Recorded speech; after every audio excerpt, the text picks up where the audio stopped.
বাবা মানুষ মরে গেলে দেহের সর্বাঙ্গটা পড়ে যায়, কিন্তু একটা জায়গায় পড়ে না। কোন জায়গা? চোখ চোখ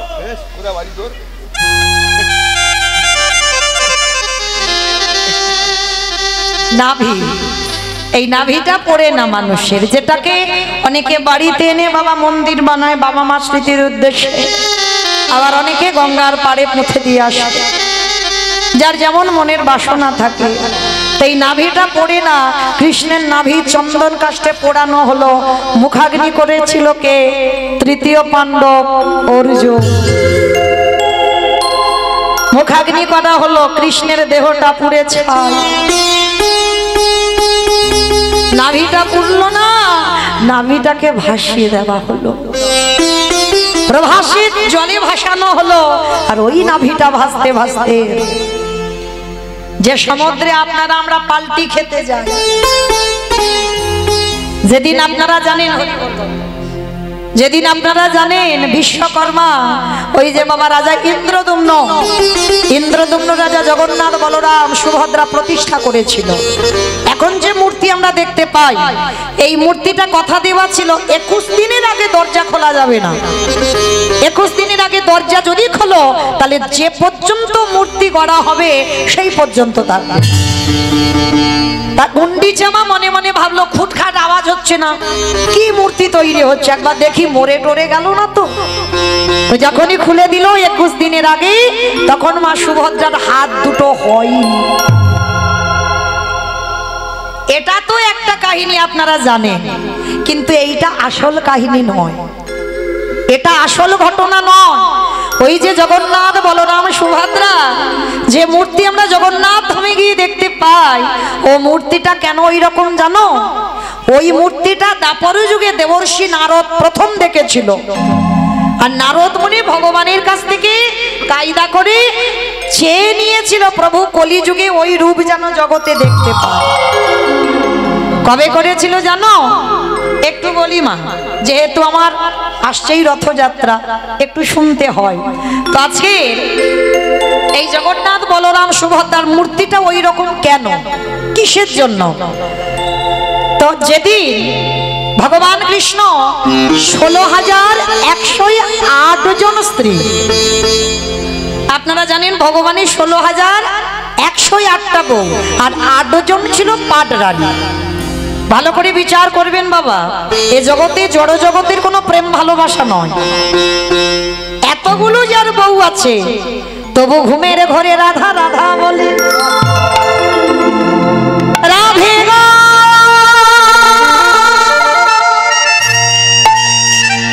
রাধে গো,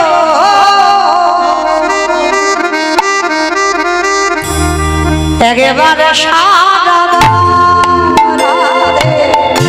একেবারে সারা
খুঁজে বেড়াচ্ছে।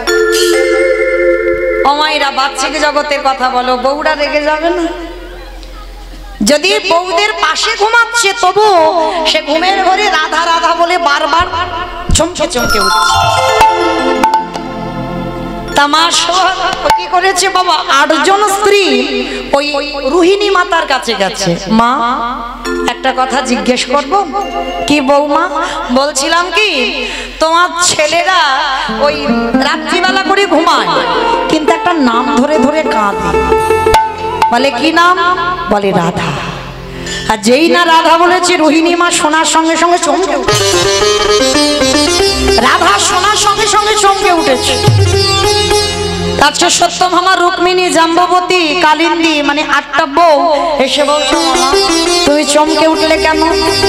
বলে দেখো বৌমা, আমি যে তোমাদেরকে বলবো তা ছেলের ভালোবাসার কথা কি বলা যায়? কেন বলা যায় না? ওই রাধা কে, কি তার রূপ, কত রূপবতী, যে আমরা এত সুন্দর রূপবতী, আমরা রাজকন্যা, কিন্তু ঘুমের ঘরে আমাদের নাম একবারও বলে না, রাধা রাধা বলে কেন? বলে বেশ। সত্যভামা রুক্মিণী জিজ্ঞেস করছে রাধাটা কে, কেমন দেখতে, কেমন গুণ? রোহিণী মাতা বলছে বলবো, কিন্তু আমি তো মা, আমি মা হয়ে যখন ছেলের ভালোবাসার কথা গল্প করব তবে লোকালয় করলে হবে না, কারণ আমার ছেলের কানে যদি একবার যায় তাহলে আর আমি এখানে থাকতে পারবো না। চলো তাহলে কোথায় যাব? একটা ঘরে গেছে, জানালা দরজা বন্ধ, আর সুভদ্রা বোনকে দরজায় দাঁড়িয়ে করে দাঁড় করিয়েছে। যদি কৃষ্ণ আসে তাহলে বলবে যে ভিতরে মাতা রোহিণী আছে, এখন যাওয়া যাবে না, একটা আলোচনা চলছে, যাওয়া যাবে না। তা সুভদ্রাকে দরজা দাঁড়িয়ে করে রেখেছে, আর ঘরের ভিতরে মাতা রোহিণী মানে বলরামের মা রোহিণী ওই রাধা প্রেম তত্ত্ব আলোচনা করছে। আর রাধা প্রেম তত্ত্ব আলোচনাটা কেমন জানো? ও রাধা কেমন দেখতে জানো? ওগো তোমার গরবে গডবিনী আমি রূপসিত মাধুরী, ওগো তোমার গরবে গডবিনী আমি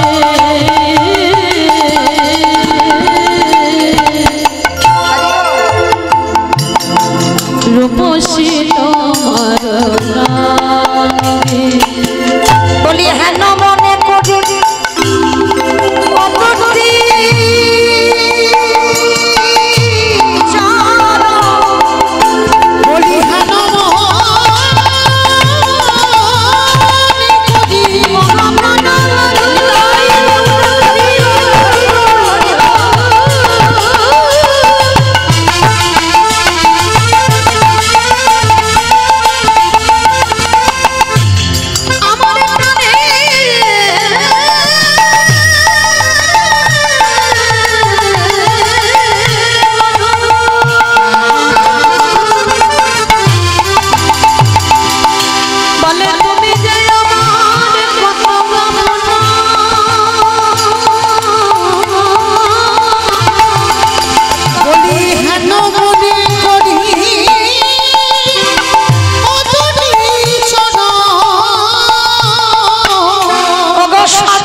রাধা তত্ত্ব বলছে, আর মায়েরা ওই রাধা প্রেম তত্ত্ব আমার কৃষ্ণের কানে গিয়ে বাজছে। ভগবান দ্বারকায় মনে মনে করছে এখানে রাধা নাম তো কেউ বলে না, তাহলে কোথা থেকে আওয়াজ আসছে? ভগবান স্বর্ণ সিংহাসন থেকে ছুটে এসেছে, যেখান থেকে রাধা তত্ত্ব বেশি আসছে। এসে দেখে না সুভদ্রা দাঁড়িয়ে আছে, বোন দরজা ছেড়ে দেব না, আমি একটু ভিতরে যেতে চাই। যেই না বলেছে ভিতরে যেতে চাই, সুভদ্রা বলছে দাদা যাওয়া যাবে না, মা ভিতরে আছে। বলে বলছি দরজা ছেড়ে দে, কিন্তু আদেশ আছে, ছাড়া যাবে না তো। আর ওই যে দরজার ফাঁক আছে না, ওই ফাঁক দিয়ে রাধা প্রেম তত্ত্ব ভেসে আসছে। রাধা রূপের কথা, গুণের কথা, মহিমার কথা যখন ভেসে ভেসে আসছে, আর একেবারে বাবা গোবিন্দের কানে যেই না এসেছে, সঙ্গে সঙ্গে গোবিন্দের অঙ্গটা যেন বিকলঙ্ক হয়ে যায়।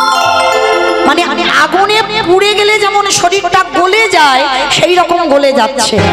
হাত দুটো ধীরে ধীরে পেটের ভিতরে চলে যাচ্ছে, পা দুটো শরীরের ভিতরে চলে যাচ্ছে, চোখ দুটো বড় বড় হয়ে যাচ্ছে, অঙ্গটা যা কালো ছিল আরো কালো হয়ে গেল, দেহটা যেন কেমন মতো হয়ে যাচ্ছে, ইহা বড় মাথা হয়ে গেল। তা সুভদ্রা দেখার সঙ্গে সঙ্গে তো ভয়েতে চমকে, সর্বনাশ, আমার দাদা এইরকম হয়ে যাচ্ছে কেন? আর সুভদ্রা ভয় পেয়ে যেই না দাদাকে জড়িয়ে ধরতে গেছে, ওই পরশ পেয়ে সুভদ্রা ওই রকম হয়ে গেছে। এইবার বলরাম দাদা খবর পেয়েছে, ছুটে এসেছে। বলরাম দাদা দেখছে আমার বোন আর ভাই দুজনে যেন আগুনে, মানে মোমবাতি আগুনে ধরলে যেমন গলে যায়, সেই রকম গলে যাচ্ছে। তা বলরাম দাদা থাকতে পারেনি, এসে যেই না ভাই বোনকে স্পর্শ করেছে, বলরাম দাদা ঠিক ওই রকম হয়ে গেছে। আর যেই ওই রকম হয়ে গেল, সঙ্গে সঙ্গে আমার ওদিকে তিনজনে ওইভাবে দাঁড়িয়ে আছে, রাধা প্রেম তত্ত্ব শুনছে। আর এদিকে দেবর্ষি নারদ এসে বলল নারায়ণ নারায়ণ। যেই না নারায়ণ বলেছে, ভগবান চমকে উঠেছে, নিজের রূপে ফিরে এসেছে। একই নারদ, সকাল সকাল তুমি, আজ আমার দিনটা ভালো যাবে, তোমার মতো মুনিবদন দর্শন। প্রভু কথা ঘোরাবে না, কথা ঘোরাবে না। যে রূপটা দেখলাম, নারদ তুমি কি রূপ দেখেছো? আমি তো এমনি করে দাঁড়িয়ে আছি, আমি তো কোনো রূপ ধরিনি। বলে ঠাকুর তুমি মিথ্যাবাদী, আমার চোখে ধুলো দিতে পারবে না, আমি নারদ, আমার কথা হয় নারদ। আচ্ছা নারদ, সকাল সকাল তুমি আমার সঙ্গে মজা করছো, আচ্ছা বলো সকালবেলা মুনিবদন দেখেছি যখন, তুমি আমার কাছে কি চাও? নারদ মুনি বলছে ঠাকুর যা চাইবো তুমি দেবে, দেবো, বলো কি চাও? হে দয়াময়, তব চরণে আমি জানাই রাগলাম, এই তারকায় সিংহ দুয়ারে আমি যে রূপ আজ দর্শন করলাম, আমি তো একা দেখলাম, আমি নারদ, আর কেউ দেখেনি জগতে।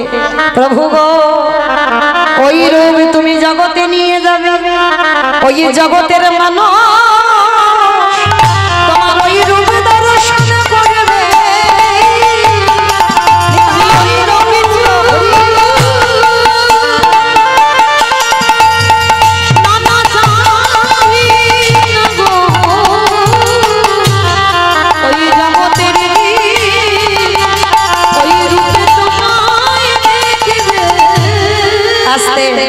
তাহলে বাবা ঠাকুর সেই জগন্নাথ বলরাম কলিযুগে প্রতিষ্ঠিত হলো, রাজা ইন্দ্রদম্ন রাজা গুন্ডিচামা প্রতিষ্ঠা করলো, যে রূপ আপনারা দেখতে যাই, আমরা দেখতে যাই। আর সেই কৃষ্ণের নাভিটা এসে যখন সমুদ্রে এলো, সেই নাভিটাকে নিয়ে ওই জগন্নাথ ওই কাঠের নাভিতে প্রতিষ্ঠা করা হলো। 12 বছর অন্তর যখন নবকলেবর হয়, কাঠ বদলানো হয়, আবার নাভিটাকে বের করে আবার নতুন কলেবরে দেওয়া হয়।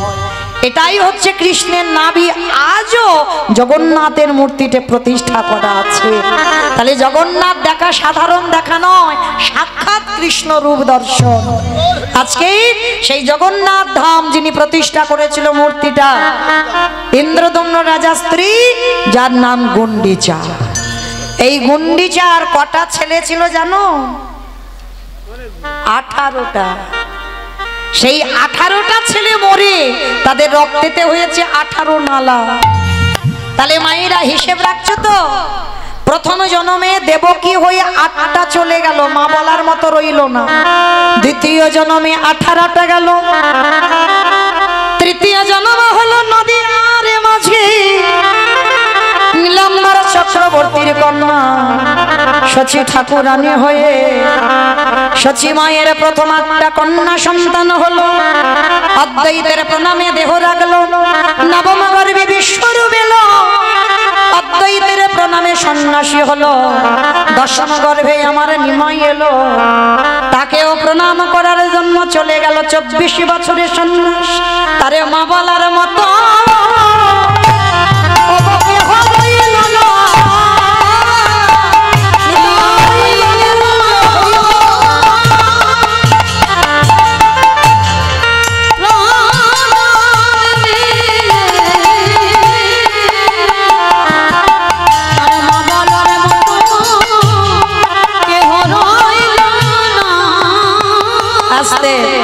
তাহলে মায়েরা যার জন্য ভগবানের মাকেও কাঁদতে হলো।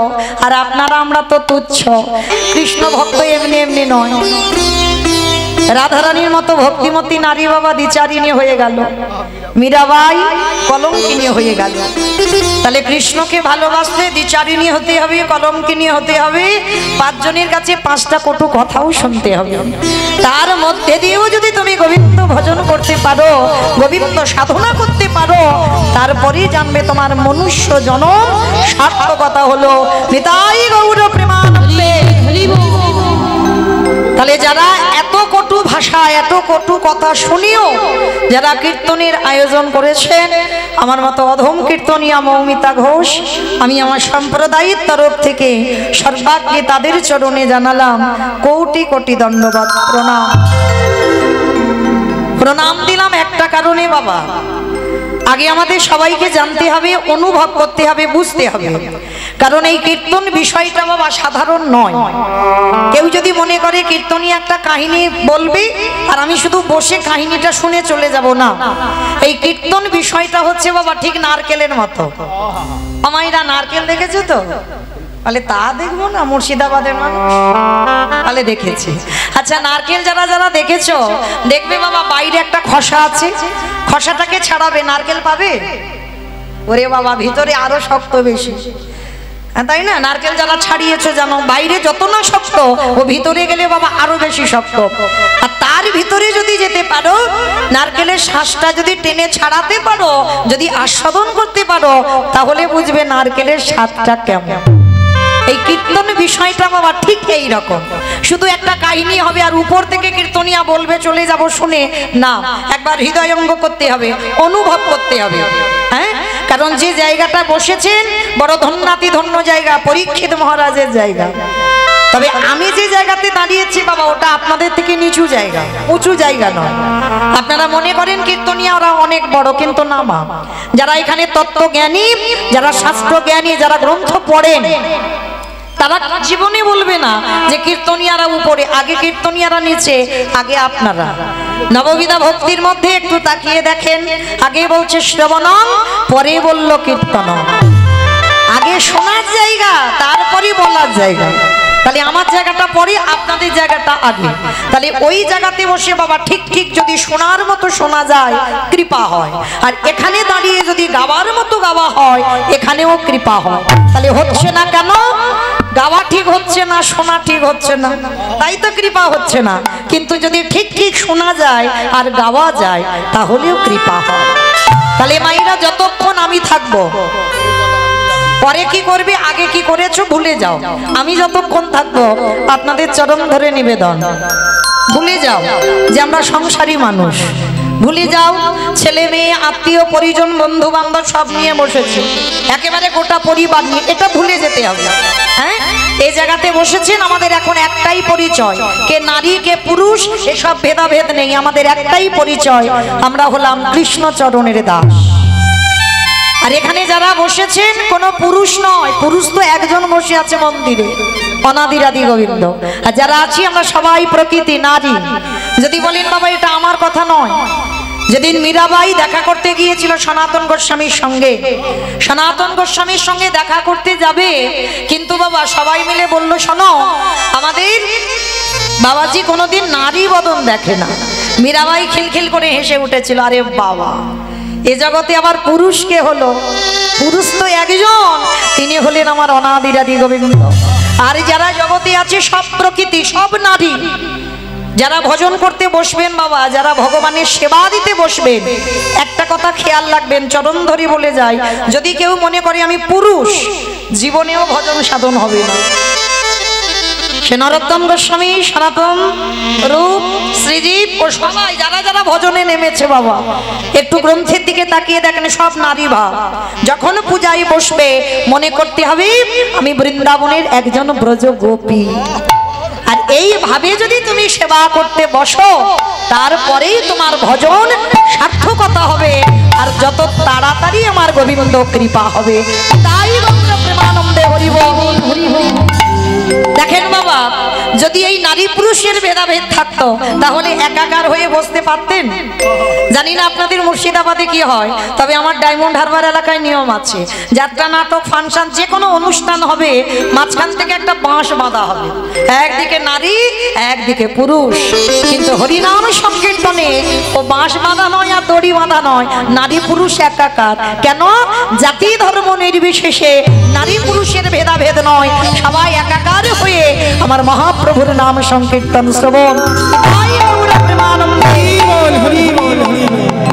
কারণ এখানে কারোর কোনো বাসনা নয়, একটাই বাসনা, আমি কি তারে পাবো না। রঘুনাথ দাস গোস্বামীর একটাই কথা, আমি কি তারে পাবো না।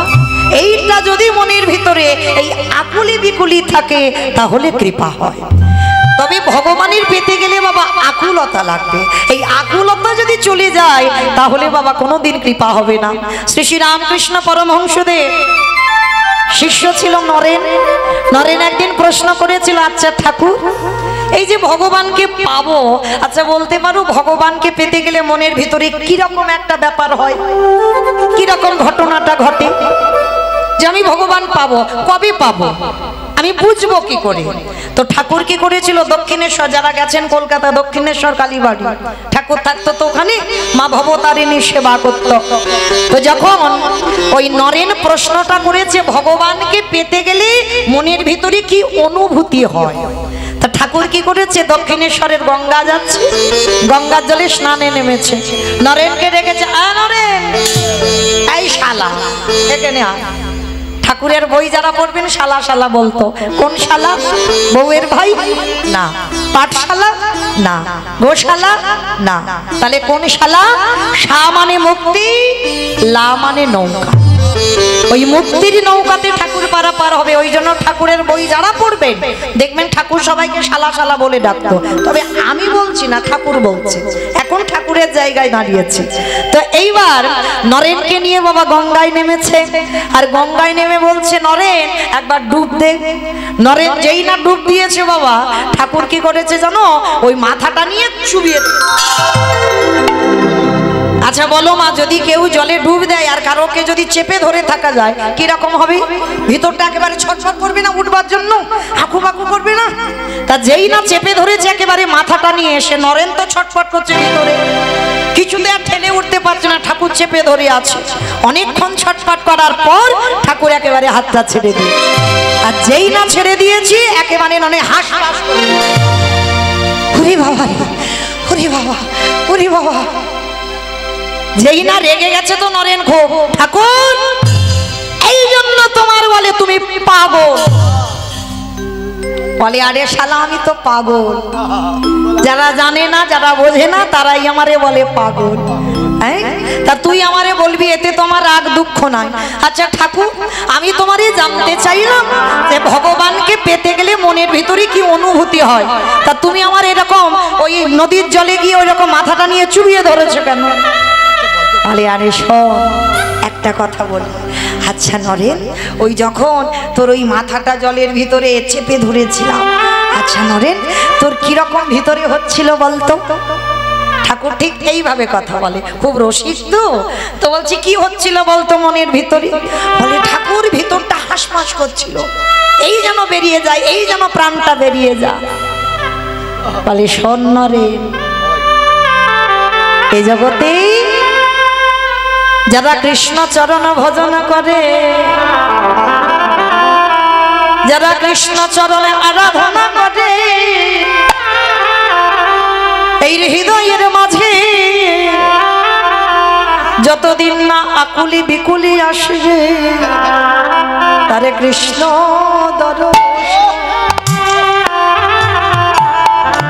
দর্শন হবে হবে না। কৃষ্ণ বলি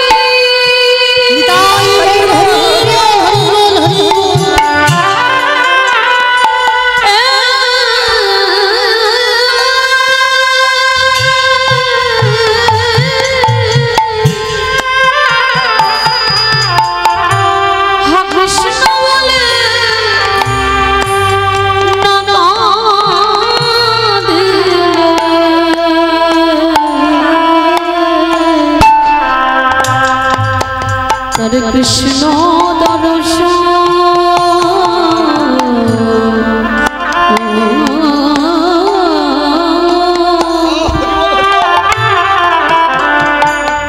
দর্শন হবে না রে। আস্তে তাহলে বুঝলাম কি বাবা, মনের ভিতরে আকুলতা লাগবে, তারপরে তুমি কৃষ্ণ দর্শন পাবে। এই যে একটাই কথা যেন মনের বাজে, মনের মধ্যে বাজে, আমি কি তারে পাবো না, আমি কি তারে পাবো না। এ জন্মে না হয়, এর পরের জন্মে না হয়, তার পরের জন্মে না হয়, সাধিতে সাধিতে যদি কৃষ্ণ কৃপা করে এ জন্মে না হয়, জন্ম জন্মান্তরে। তাই কীর্তনের প্রারম্ভে আমার কমিটি বাবাদের, দাদাদের, ভাইদের প্রণাম দিলাম একটা কারণ, তারা জেনেছে বাবা, তারা বুঝেছে এটা কলিযুগ। আর কলিযুগে যাগযজ্ঞ নয়, ব্রত পূজা নয়, ধ্যান তপস্যা নয়, হরির নাম হরির নাম হরির নামই বা কেবলম কলমা নাস্তে নাস্তে নাস্তে গতির গতির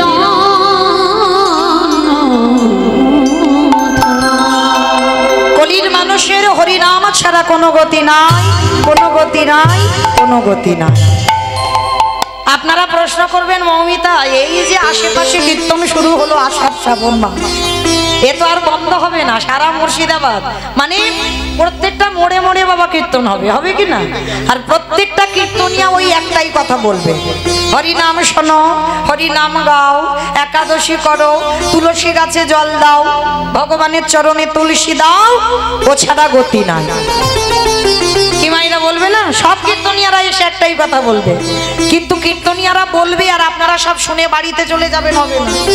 একটু হৃদয়ঙ্গ করেন, এই যে কীর্তনিয়ারা বলছে হরিনাম ছাড়া গতি নয়, সত্যি কি গতি আছে বাবা? যে যত বড় ধনী হও না কেন, যার যত টাকা থাকুক না কেন, যার যত অর্থ থাকুক না কেন, শেষের দিনে কিন্তু তোমার কেউ সঙ্গী নয়। এইটা যত তাড়াতাড়ি জানবে তত তাড়াতাড়ি তোমার মঙ্গল হবে, কেউ তোমার নয়। আজকে যেটা তুমি ভাবছো আমার, সেটা কালকের অন্য কারোর হবে। ছেলে আমারে, মেয়ে আমারে, জায়গায় আমারে, জমি আমারে, বিষয় আমার, যতই আমারে আমারে করো না কেন, মাসি যদি ভিজে যায় পড়ে থাকবে সরকারি ক্ষমা। এসেছো একা, তুমি যাবে একা। যেদিন এসেছিলে মা, সেদিন পরনে একটা সুতো ছিল না, আর যেদিন ভব ছেড়ে চলে যাবে সেদিনও তোমার পরনে একটা সুতো থাকবে না। এসেছিলে খালি হাতে, যাবেও তুমি খালি হাতে। তাহলে কিসের আমার আমার, কিসের আগলে বসে আছো, কৃষ্ণ ভজন ভুলে যাচ্ছ। সারাদিন আমার আমার করলাম, ছেলে পুলে মানুষ করলাম, রান্না বান্না করলাম, সব কাজ করলাম, কিন্তু দিনান্তে কতজন আমরা কৃষ্ণ বলে কাঁদলাম। ভগবান বললেন, হে কলির জি, সারাদিন তোরা কত আবল তাবল বাচাল বলিতে পারো, তাহারই ভিতরে কি একবারও কৃষ্ণ বলিতে না।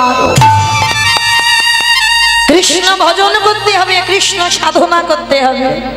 তো শেষের দিনে আমাদের সঙ্গে কেউ যাবে না, কিন্তু কর্মফল মায়েরা মনে রাখবেন, এইটা তোমাদের আমাদের কারোর ছাড়বে না, কর্মফল। কতদিন হরিবাসরে বসলে, কতদিন সাধু সঙ্গ করলে, কতদিন ভক্ত চরণ ধরলে, কতদিন যাবত তুমি গুরু চরণ ভজন করছো, এই ভালো ভালো কর্ম আমাদের সাথে যাবে। আর একটা জিনিস সাথে যাবে, সেটা আমার গ্যারান্টি। জানি না আপনাদের এই গদাগাড়ি মুর্শিদাবাদ জেলায় হয় কিনা, তবে আমার ডায়মন্ডে আছে। সে বড় লোক হোক আর গরিব হোক, দুটো জিনিস ভাড়া করতে হয় মানুষের মৃত্যুর পর।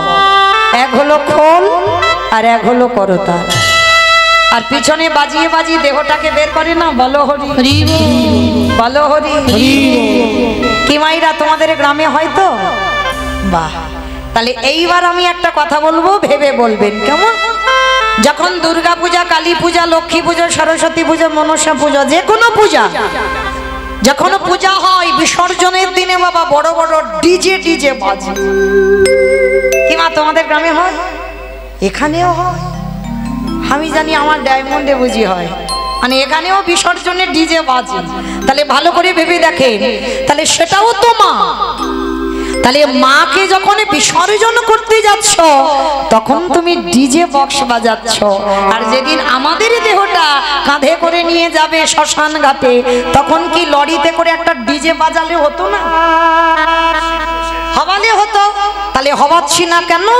এই জায়গায় আমার চৈতন্য মহাপ্রভু শিক্ষা দিলেন, ওরে কলিরিজি, এসেছিস খালি হাতে, যাচ্ছিস খালি হাতে। তাহলে শেষের দিনে যাচ্ছে কর্মফল, আর কি যাচ্ছে আমাদের? এই হরি নামে যাবে।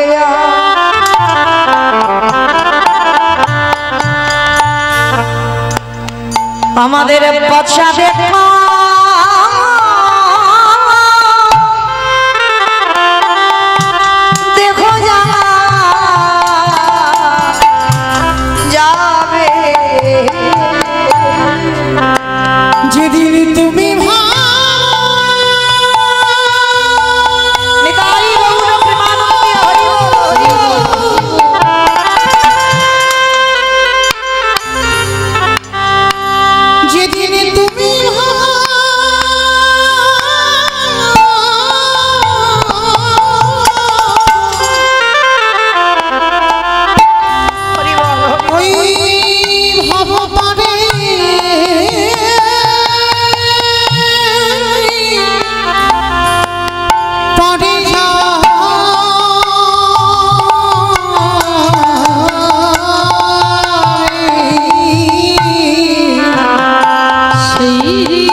কৃষ্ণ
শিশুকালে কৃষ্ণ ভজে কৃষ্ণ পাবার আসে, কৃষ্ণ পাবার আসে।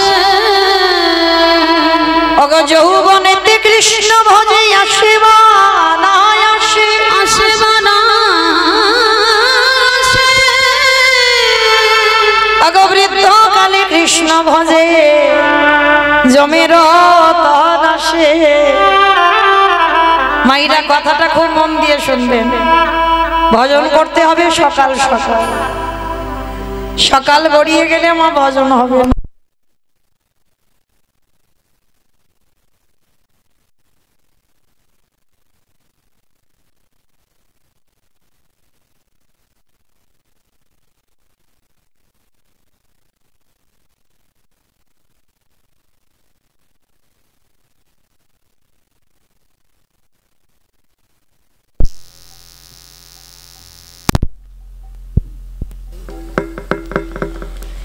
जनिताई जय राधे श्याम निताई गौर कृष्ण प्रेमानंदे हरि बोल।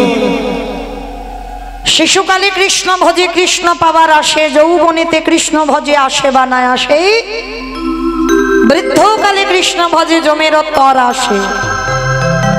सकाल सकाल भजन करते हबे बाबा। आबार एकदिके बोलछे कुड़ी फुले गोविंद सेवा हय ना। তাহলে বাবা ভক্ত কোন দিকে যাবে? একদিকে বলছে কুড়ি ফুলে সেবা হয় না, আবার বলছে সকাল সকাল ভজনে নামো। তাহলে কোনটা করবে? কুড়ি ফুল সম দেহ তত্ত্বে বলছে বাবা বাল্যকাল।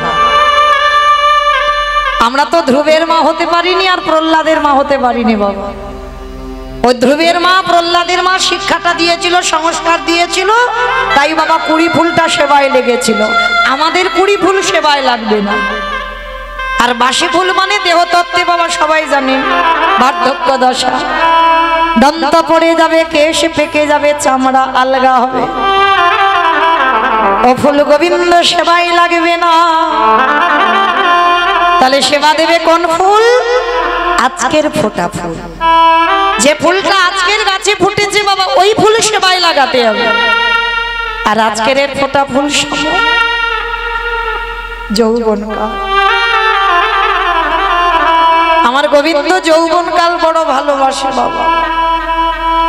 বারবার রাধারানীকে বলেছিল আমার যৌবনে দিয়ে ভালোবাসো। বাবা কোন যৌবনের কথা বলল? যেদিন দাঁড়াবার শক্তি থাকবে, দুটো হাত গোবিন্দ সেবার কাজে লাগবে, দুটো কর্ণ ভালো করে কৃষ্ণ নাম শুনতে পাবে, জিহ্বা কৃষ্ণ নাম বলতে পারবে, দুটো নয়ন ভগবানকে দেখতে পাবে, সেই সময়কালটাকে বলছে যৌবনকাল। 10টা ইন্দ্রিয় যেদিন সতেজ থাকবে, আর ওই ফুল গোবিন্দ সেবায় দিলে আমার গোবিন্দ বড় তৃপ্তি পায়। ওই জন্য বলছি সময় থাকতে ভজন করো। তাহলে চলো আমরাও সবাই এসেছি বাবা একেবারে সূর্য যখন মাথায়, যদিও বা এখন মাথায় দেখা যাচ্ছে না, ঢেকে দিয়েছে সূর্যকে। হ্যাঁ, কালকে ডাকবো, আজকে আর ডাকবো না। আজকের মেঘে ঢাকা আছে তো কালকে সূর্যকে ডাকবো। তো যাই হোক, তো আজকে যখন সবাই একত্রিত হয়েছি, আমরা সবাই যাব মা কিছুক্ষণের জন্য নদিয়া নবদ্বীপ ধাম। একটুখানি হলেও যেতে হবে, আর তারপরে আমরা লীলা আস্বাদন করব। আমার উপরে আজকের একটা লীলার দায়িত্ব দেওয়া হয়েছে। লীলা আস্বাদন হবে কি? ভক্ত রুহিদাস। আচ্ছা বলো তোমরা, রুহিদাস কাদের বলে?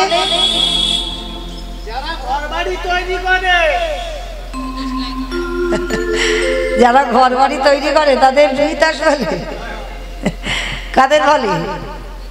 মুচি। হ্যাঁ, জুতো সেলাই করে, মানে চলতি ভাষায় যাদেরকে বলা হচ্ছে মুচি, মানে আমরা জগতে তাদেরকে ছোট জাত বলবো।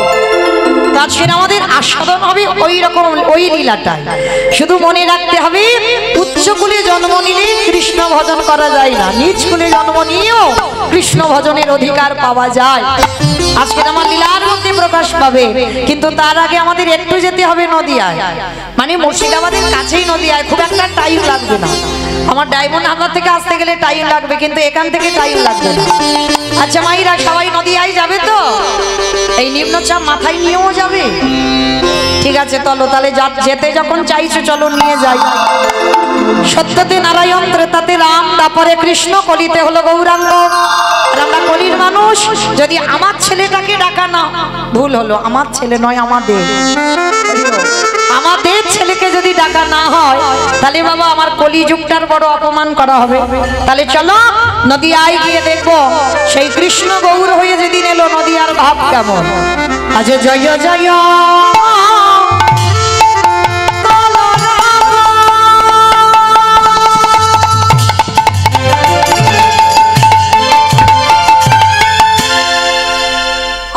কলরাম মানে কি গো? মারামারি মারামারি। কলরাম মানে মারামারি। ছেড়ে রাখতে বলো, পঞ্চবার করলে মেশিন উড়ে যাবে।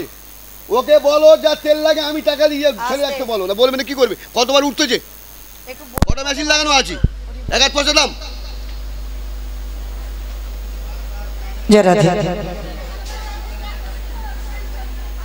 হরে কৃষ্ণ নিতাই গৌর কৃষ্ণ প্রেমানন্দী হরি বল হরি বল। তোমাইরা কলরম মানে গন্ডগোল হইচই, কিন্তু মা এখানে তো গন্ডগোল হইচই কিচ্ছু হচ্ছে না। হচ্ছে হচ্ছে হচ্ছে কই হচ্ছে কই, আমি তো শুনতে পাচ্ছি না। নদিয়ার মাটিতে কৃষ্ণ গৌর হয়ে এলো, কিন্তু বাবা মায়ের নাম হলো শচী ঠাকুরানী আর বাবার নাম হলো জগন্নাথ মিশ্র। ওটা আমরা আপনারা সবাই জানি, কিন্তু শচী মায়ের প্রথম গর্ভের ছেলে তো নিমাই নন, দশম গর্ভের ছেলে হচ্ছে নিমাই।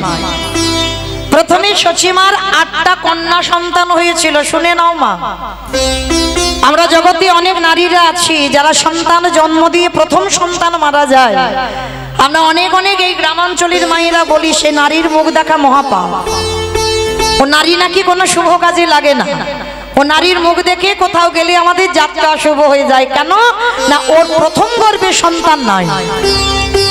এটা গ্রামাঞ্চলের মানুষদের একটা ধারণা আছে মা, কিন্তু এইবার আপনারা বিচার করে দেখেন যিনি বিশ্বের স্রষ্টা মালিক ভগবান, তারই মা শচী মা প্রথম কোলেই তো 8টা মেয়ে মরে গেল। বড় ছেলে এলো বিশ্বরূপ, অদ্বৈত আচার্যের সঙ্গে টোলে পড়তে গিয়ে বাবা দক্ষিণ ভারত গিয়ে সন্ন্যাসী হলো। দশম গর্ভে নিমাই এলো, সেই নিমাইও 24 বছর বয়সে নিমাই চলে গেল সর্বত্যাগী সন্ন্যাস। তাহলে এইবার আমাদের জানার বিষয় বাবা, ভালো করে এই জায়গাটা মন দিয়ে শুনবেন। এই যে ভগবানের মা আপনাদের আমাদের মতো মা নয়, ভগবানের মা হয়ে বাবা তার কেন 10-10টা সন্তান সন্ততি চলে গেল? একটা দুটো হলে নয় মানা যেত, 10-10টা ছেলে মেয়ে একটাও কেউ কোলের কাছে রইল না মা বলে ডাকার মতো। তাহলে অপরাধটা কি এমন করেছিল ভগবানের মা যার জন্য একটা সন্তান মা বলার মতো রইল না? একটা কথা মনে রাখবে মা, কাঁদালে কাঁদিতে হয় এ কথাটা মিথ্যা নয়। এই কথাটা খুব গুরুত্বপূর্ণ কথা, আপনারা আমরা মানতে চাই না, বিশ্বাস করি না, কিন্তু তুমি যদি জীবনে কাউকে না কাঁদাও তোমার কাছে তোমার জীবনে তো কান্না রিটার্ন আসবে না।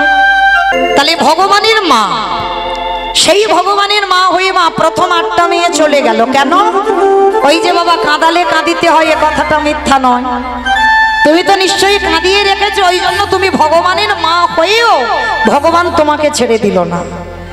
এই যে মা দেখবেন জগতে আমরা অনেকে দুঃখে আছি, অনেকে সুখে আছে, আর যারা দুঃখ পাচ্ছে, কষ্ট পাচ্ছে, জ্বালা যন্ত্রণা পাচ্ছে, অন্যের ঘাড়ে দোষ চাপাচ্ছে, বলে অমুকের জন্য আমার জীবনটা বরবাদ। না, চরণ ধরে আমি হরিবাসরে দাঁড়িয়ে বলে যাই, জীবনে কোনোদিন কারোর নামে দোষ চাপিয়ে দিও না।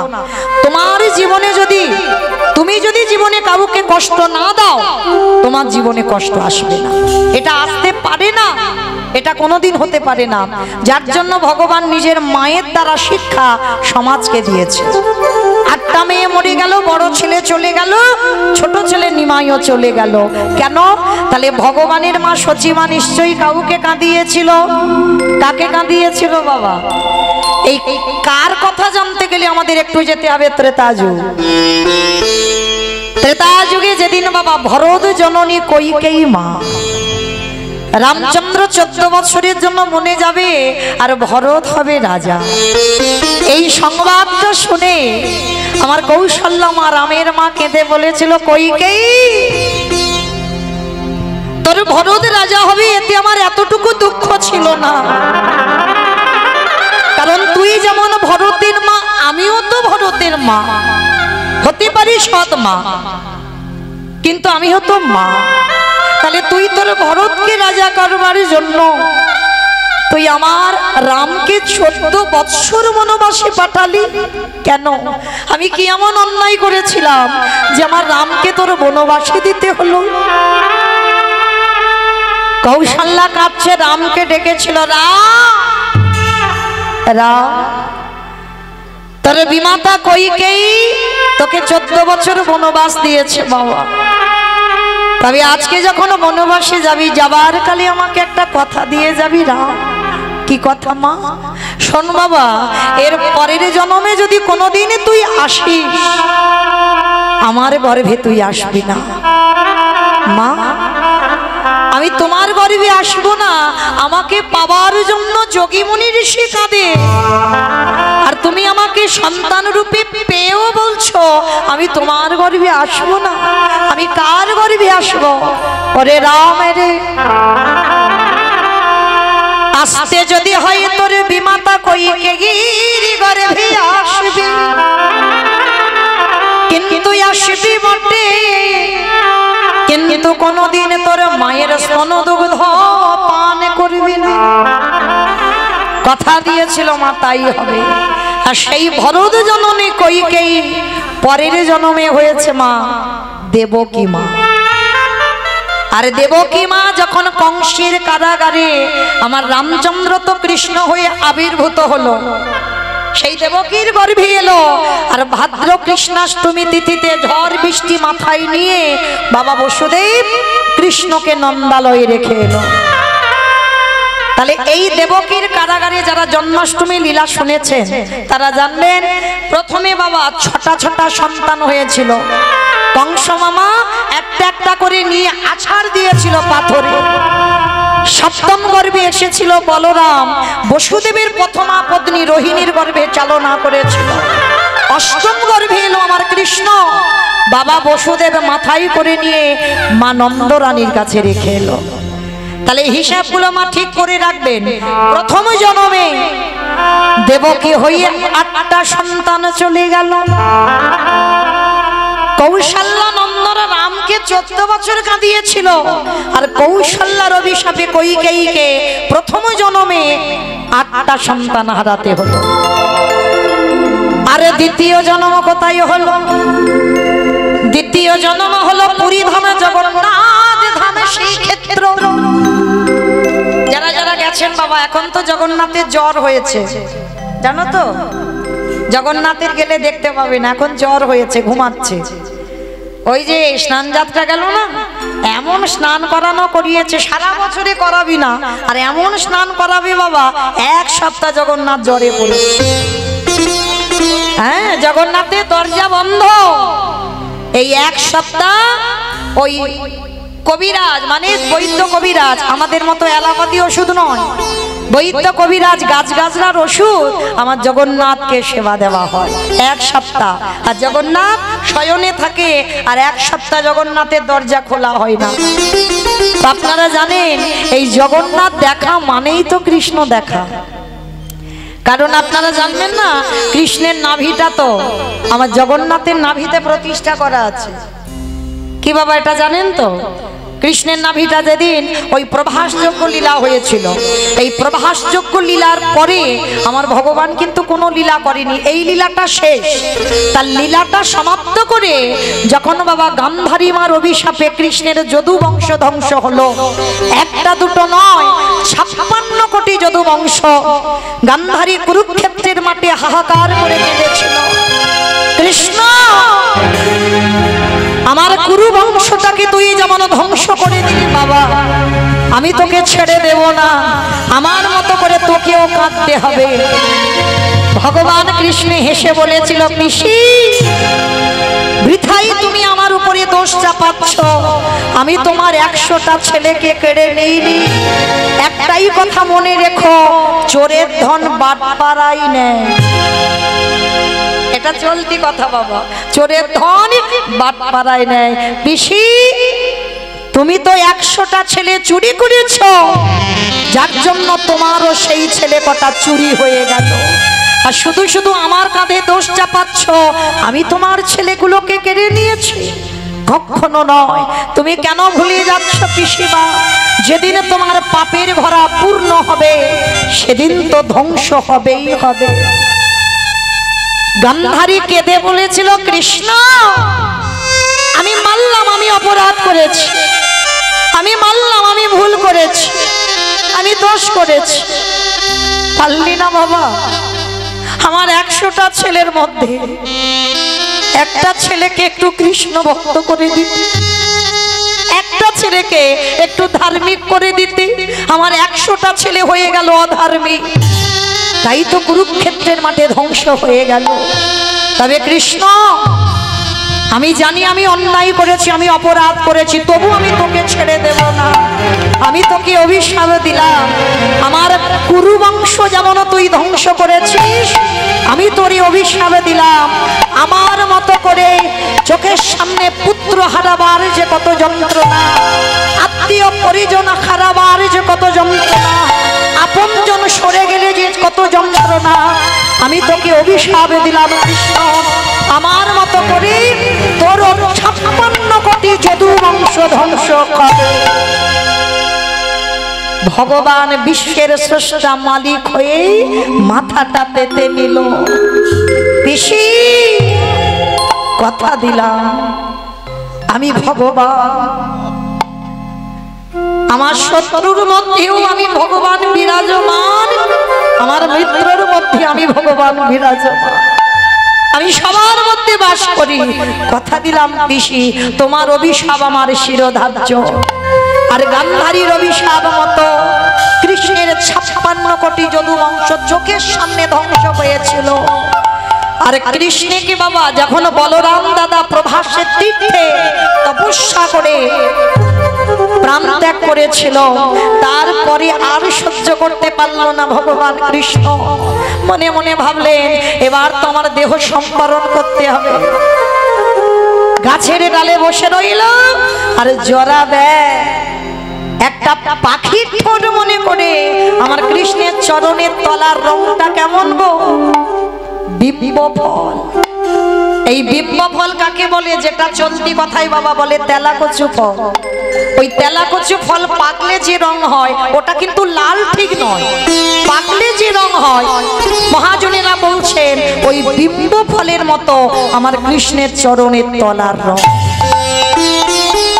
আর যখনই প্রাণ ত্যাগ করলো জরা ব্যাধির হাতে, জরা ব্যাধি ছুটে এসে কেঁদেছিল, প্রভু প্রভু আমি বড় অপরাধ করেছি, আমি বড় ভুল করেছি।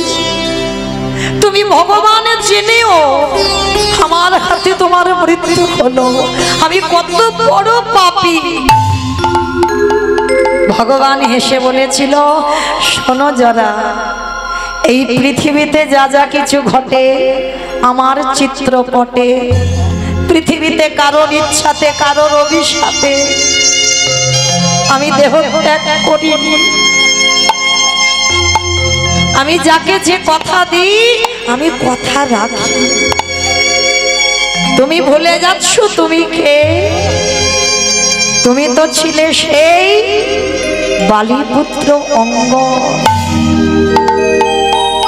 মনে করে দেখো, যেদিন আমি অযোধ্যায় ফিরেছিলাম 14 বছর বনবাস শেষ করে, যে যা আমার কাছে চেয়েছিল আমি সবাইকে দিয়েছিলাম।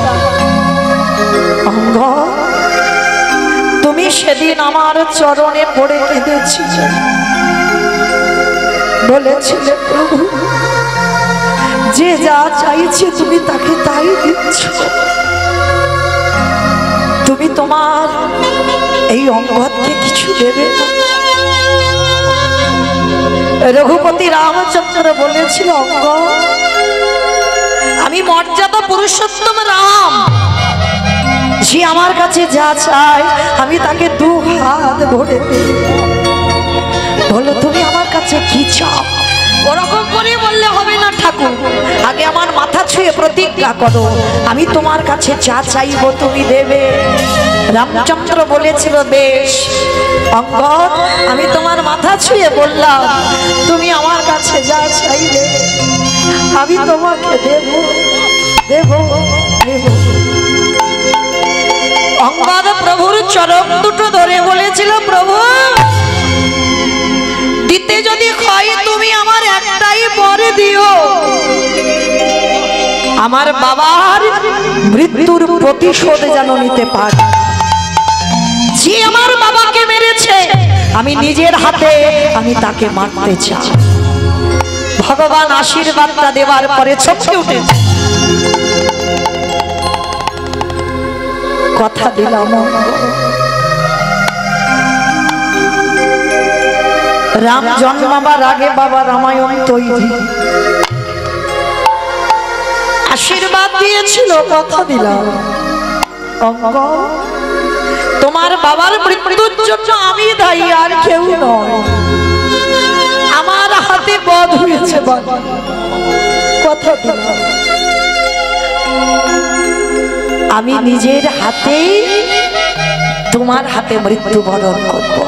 তবে এ যুগে নয়, এ দেহে নয়, যেদিন আমি কৃষ্ণ অবতারী দ্বারকাধীরাজ হব সেদিন তুমি হবে অঙ্গদ জরা ব্যাগ। আর কথা দিলাম আমি তোমার হাতে আমি আমার প্রাণটা ত্যাগ করব। আজকে যখনই কাঁদছে জরা, প্রভু আমার জন্য না তোমার জন্য নয় জরা, আমি কথা দিয়েছি আমি কথা রেখেছি, গান্ধারী অভিশাপ দিয়েছি কথা রেখেছি, আমাকে দেহত্যাগ করতে হবে। তাই সেই চৈতন্য মহাপ্রভু আমার দাদা নিতাইকে সঙ্গে নিয়েছে। আর নিতাইকে সঙ্গে নিয়ে কি করছে জানো? নিতাই যদি দেখে তারে মনে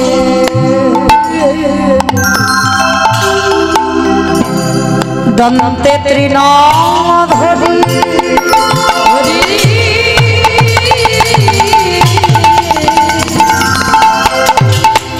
আসতে অমাইরা তৃণ মানে কি গো? খড় খড়। তৃণ মানে খড়, তৃণ মানে ঘাস। আচ্ছা মা, সেটা তো আমরা গরু ছাগলকে দিই। তা নিতাই চাঁদের কি এমন মতিভ্রম হলো যে নিতাই চাঁদ দাঁতে ঘাস নিচ্ছে? এটাই তত্ত্ব, শুনলে হবে না, অনেক কিছু জানতে হবে। তা নিতাই চাঁদ দাঁতে ঘাস নিয়েছে কেন জানো? মহাপ্রভুর আমলে একটা নিয়ম ছিল যে গুরুজনদের সামনে কথা বলতে গেলে তোমাকে একটা দাঁতে কাঠি নিতে হবে, ঘাস নিতে হবে। আর নিলে কি বুঝবি কথাটা সত্যি বলছে বা বিনতার সহিত বলছে। তাই নিতাই চাঁদ নিতাই যদি দেখে তাদের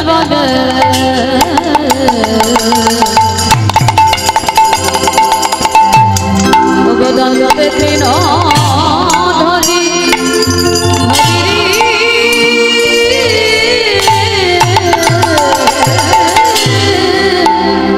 তোমরা আমারে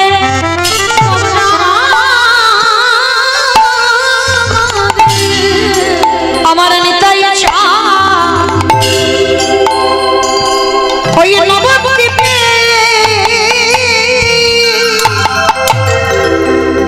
দাঁড়িয়ে দাঁড়িয়ে কেঁদে বলে ওরে বলিরি জ্ঞানন্ধরি,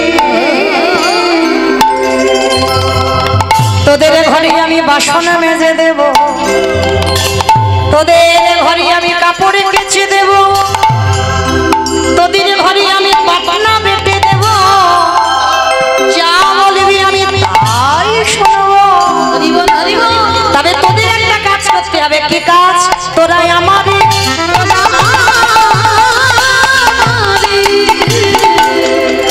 অগগ্নি গেলা